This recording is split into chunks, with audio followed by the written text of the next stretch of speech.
Alright all, welcome back. Today I wanted to do a little shoot about two of my biggest, at least currently the biggest planes that I have in my collection. And the Avro Vulcan, 1/72 scale by Corgi. And not really a diecast plane, but I'll get to that in a few seconds. I'm gonna explain a bit more why not really diecast, but still look at them. Very impressive. Both of them are, in this case, the AA, need to double check, 27201 and the 02. Both I had the lucky privilege of finding used. Knew these planes are quite expensive, but very cool. We'll go over the details in a second, but also some things that are a bit more fragile, and you will see in a second I already popped off a wiper on one of them. This one was a very cheap used model. I think I paid €75, €70 for it used in Germany. And this one I had the luck of purchasing of a dear friend of mine. David, thank you for that one if you're watching. Really appreciate this one. A bit more expensive also, but it's one that I'm most proud of actually. But let's go to the details. We'll start with the first thing. This one is standing on a stand right now. This huge stand, let me see if I have it on the image. It's a 3-piece stand, which is really cool. Like you're used from Corgi, the top piece in this case is aluminum, has nice soft plastic rubber pads, not really rubbery, more plastic, to hold the plane in place, but works really well by the way. I cannot say anything bad about this. The back is a bit more sturdy and the front is a bit more narrow, and then for the rest it's just a standard Corgi type stand, except for the top piece of course. But very cool, very strong. Luckily I could find one used because this plane came only in a standing mode. Well, let's cover first the 01. Let me take this one out of the way, it's huge. Hopefully it's a bit out of the screen now. So first the 01. Now as I mentioned, I already dropped something off and I hope you can get it on image. They're little windscreen wipers. I just popped one up unfortunately. I'll see if I can reattach it in a second. But look at the sheer size of this thing. Yeah, it can cover me up in this image almost. The details are quite cool. But the diecast part, what did I mean with that? So what's diecast on this thing? With the white one you can see it a bit better, but there are these lines in the plane.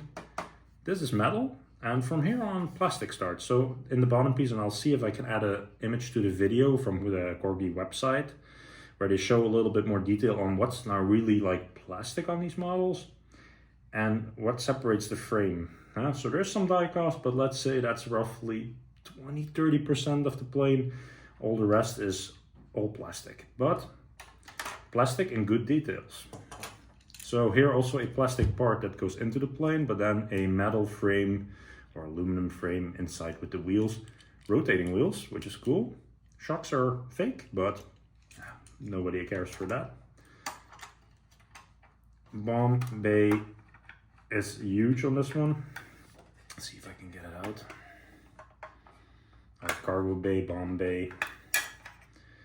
So huge bay, no detail at all in this bay, just plain white. They have some markings out. It would have been awesome if they just painted this. Maybe I will let one day a modeler repaint this, but in general not bad. Unfortunately don't have the bombs for this one. It was literally a plane that was sitting at a collector that unfortunately passed away, and the wife couldn't find the parts anymore, which is a waste.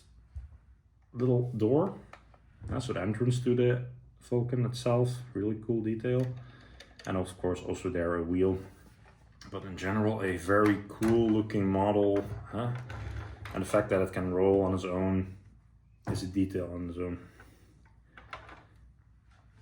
Pitot, seen some snapped off versions already, so be careful with that. Thrusters, very nice. Details in general, not bad, but keep in mind, this is new a model that goes over the €200 mark. Keep your expectations not too high. It's a lightweight model, it doesn't weigh a lot, and as I mentioned, it's mainly from the top part, it's only plastics. There is hardly any die cast. I think this thing would be hard to use or display even. It would be too heavy. But let's go to the next one. Personally, my favorite, the one that I was looking for originally.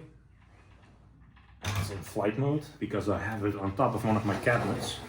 We'll do a room tour, I hope, in 2 weeks roughly.